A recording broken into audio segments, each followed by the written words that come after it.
Coming up, teaching how to innovate, the author of a new book pointing business leaders in that very direction. We'll have more after this.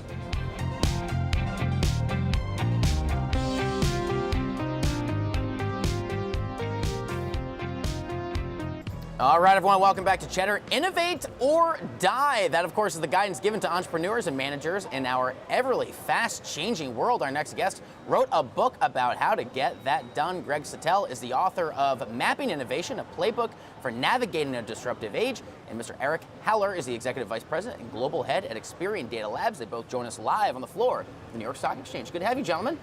Thank you. Nice to be here. All right, Eric, I want to start with you. Today, Experian Datalabs releasing a new study about innovation and the customer-business relationship. Any big findings out of the study that most jump out to you? Actually, it fortified a lot of what we thought. Our customers, 96% of all the customers surveyed, over 1,000 people surveyed, said they wanted to work with us or work with businesses to innovate. They have problems that they face every day, and they're looking for companies like Experian Datalabs and others to help them solve those problems.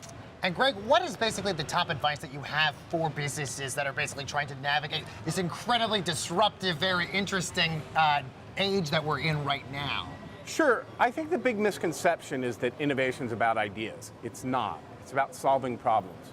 So what I found that the companies that are able to innovate consistently, not a one-hit wonder or somebody who got lucky, but over a course of years or decades, are the ones who have a systematic and disciplined process for identifying new problems. And Experian's one of the best examples of that. There was one element of the numbers that you released that kind of jumped out to me, and it comes down to this idea of collaborating with other people versus the benefits of working in solitude. And you found nearly 4 in 10, about 37%, find it helps to be in solitude. Is that a statistic that is kind of interesting to you? What's really the feedback you get? Is it more important for entrepreneurs to have a more collaborative, open environment, or you find it increasingly that people say, hey, I like my own ideas, I want to stick to my own lane vertical and try and get things done my way?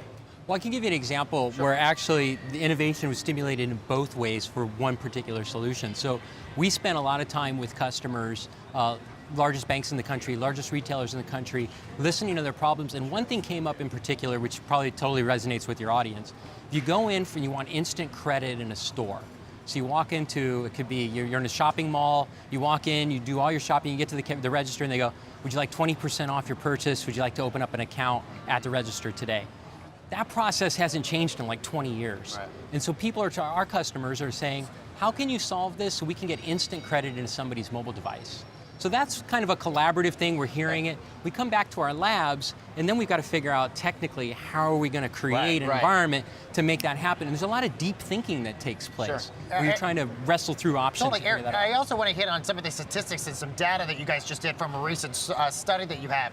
96% of the participants that you guys researched said that they would welcome the opportunity to help their favorite business innovate.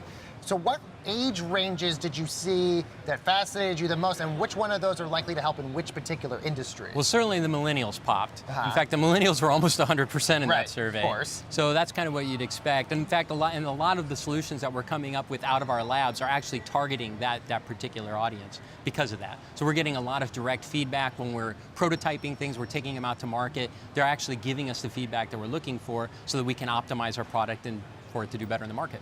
Greg, are you finding, to Greg specifically, that there are a lot of misconceptions or perhaps missteps that people make when they do attempt, or companies attempt to be disruptors, right? Because we love that word. Everyone's throwing around that word. Everyone wants to be a disruptor in their space. Are there core misunderstandings that you're repeatedly finding some people maybe coming to the table with the wrong approach?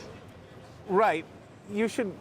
Disruption, as you said, is a bit of a red herring. It's everywhere, yeah. What you want to do is go out and find a meaningful problem. So if you look at disruptive companies, what made Apple disruptive? Because Steve Jobs found something he didn't like. He didn't look for what the customer was looking for or anything like that. He wanted to find products that sucked. And once he found a product that sucked, he knew he could remake that industry. So again, it comes back to innovation's not about ideas, it's about going out and finding a meaningful problem and solving it. One of the other things we talk about in the book, in particular, you say there's no true path to innovation. I think that's a really interesting way of putting it. What do you mean by that?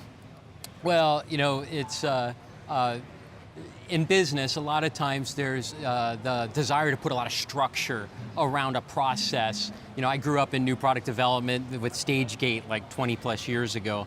And really what Greg's point in the book is, it's listening to your customers, understanding what that problem is, ideating around how to resolve that, and then creating a path. But is the idea basically what might have worked for somebody else isn't going to be applicable to you? It's going to be a different case study and a different road every single time. You can take some things from them, but their road and how they've traveled is going to be completely different to how you're going to apply that to business.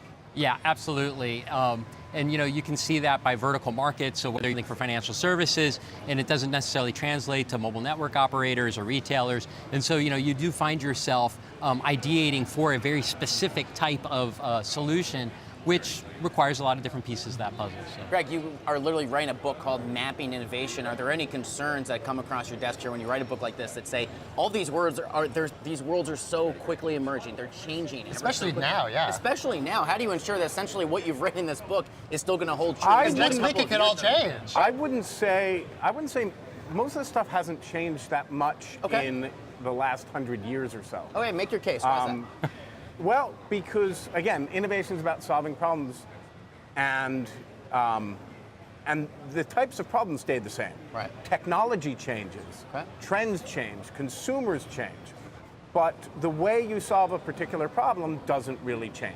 In much the same way that we have, you know, super hot data companies like Experian, math hasn't really changed that much in the last 100 years. All right, that's Eric Haller. He's the Executive Vice President and Global Head over at Experian Datalabs, and Greg Sattel. He's the author of Mapping Innovation, a playbook for navigating a disruptive age. Gentlemen, such a pleasure to talk to you. Thank you very much. Congratulations, gentlemen. Thanks a lot, guys. All right, everyone.